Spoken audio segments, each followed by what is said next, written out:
William Thompson of Thompson's Barbershop and Thompson Barber College here in downtown Florence, South Carolina. I'm in the business, I will say, by default, in the sense of I was an early parent, teen parent, had a child in the 11th grade in high school, over there, started having kids at an early age, which then made me have to mature and as they say, man up to my responsibilities. And I did retail and I tried to do odd jobs, but barbering was something that kept calling me back for stability.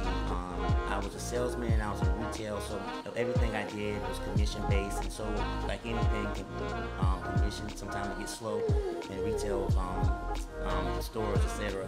And my dad saw that I was getting, up and down, so he kind of just pulled me away and said, hey, this is enough, and brought me into the business. And I have to say it's the greatest thing I ever did, not knowing that would be the best thing for me. And of course, so by just seeing him over the years just help people generally have the heart to want to take them to the next level, providing the resources and what we do or what he did best, and then just discover that I need to also be the best at this, so I can then mimic what he had at the time, to just keep it going. I had, of course, brothers.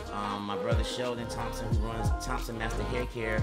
He has been by my daddy's side from day one. He's been in the business longer than any of me and my brothers. He was the Thompson and son, actually. And then, of course, after my dad knowing that it was other barbers of his sons would be in the barbering, they added the sons, so I had to stay Shelton with the Thompson and son, and so by that we added the sons. So we came in. My other brother Graylin Thompson as well. He was working at UPS. He just retired for 38 years, and of course he was in and out of the business part time. Of course, helping out when he could, and so that was great. I also had another brother. He's deceased, by the name of Levette Thompson. He's one of our best barbers. Actually, I learned from him a lot, and a lot of my techniques and style and the skill set comes from him. And so, of course, he's not here as well to help us, but his memory lives on, and his uniqueness and style, and what he brought to the table in barbering, as well as other barbers in the area that was here that have their own barbershops now. That my dad has provided license for them, as we have at least 2 handfuls of barbershops here in Florence with professional barbers, with others barbershops, with other barbers inside their shops, as well as in Darlington and Lake City, and some in Marion, and as well as Hartsville and surroundings, that go as far as North Carolina and other states. So my dad did a great job at providing opportunity for professional barbering to come alive, and so we're grateful for that. So I would like to just try to keep that, stay proactive in making his dreams come true. So it gives me purpose. Barber College got started in 1987.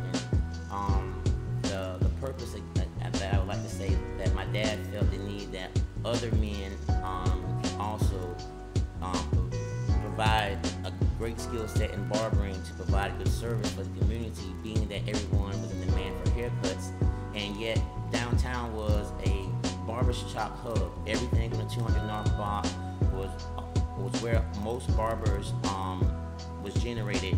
Everybody that needed a cut, they came down to 200 North Dargan Street. So it's kind of why people still come down to Dargan Street or look for a shop downtown, because this is where the barber was created, so per se, in Florence. Other areas might have barbers, but this was definitely the most popular of all places in Florence. My dad started school again with a lot of people not knowing that people was against other barbers was against him doing it, and so again I'm just thankful that he wanted to push forward for others to then make a way to try to have opportunity for them, even for the ones who was in denial and thinking it was going to work. I'm glad my dad still pushed forward and had a strong will to want to still help others. And so by that, knowing that the other barbers, it was only that first barbershop, and other barbers want to become a barber, and of course we didn't have any room, so of course he had to create the opportunity. So I'm thankful for that, and with that, barbers was coming in, learning. I remember the school, and it was just packed with 30 students at one time. where, you know, it was just a great opportunity for great fellowship, learning each other, learning different trades. And so it was good growing up to see that. So, and that was a part of why I wanted to bring back the barber school after COVID, with COVID being such a detrimental part of our lifestyle in terms of with the COVID-19, everybody couldn't work, people couldn't go to their jobs. My brother Graylin at the time was an instructor, and of course he closed it down 2019. Of course people was readjusting their ways of how to still provide service, how to work, how to still, you know, make money, provide for their families. And so in time, 3 years passed, and of course as my dad of course got a little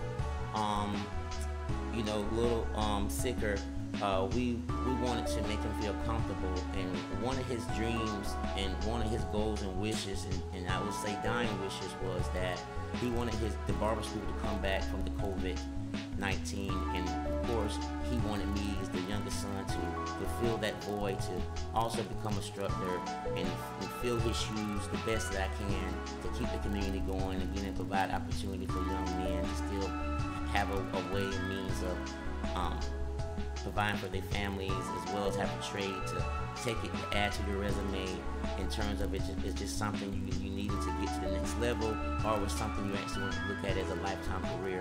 Whether the option be on the individual, we will be able to provide it. So I then just grasped that opportunity to see that he wanted me to do that, and I could make him happy and give him a dying wish.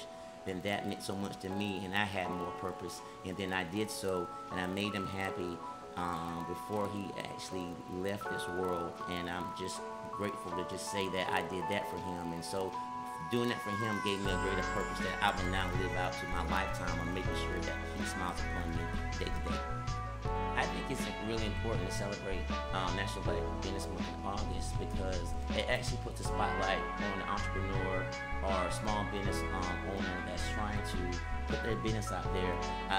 Minority and urban businesses feel already that their businesses don't get enough recognition and spotlight, of course, to then show the resources of what they're trying to provide, what they have, what they can do, how they can implement this or that in the community. So some feel forgotten. So a month like this is really important. So again, the minority, the small business owner who's really trying to put their business out here, it's really hard for entrepreneurs and businesses to really start up, especially when you're not corporate, you don't have a lot of backing. So again, this spotlight for this month on minority and businesses in urban districts is really important, because again, it helps us to get the spotlight on us to then be able to then make aware to the people what we're doing, how we're doing it, and how we're able to help you as a community to support our business. And so that I'm thankful for the month of August.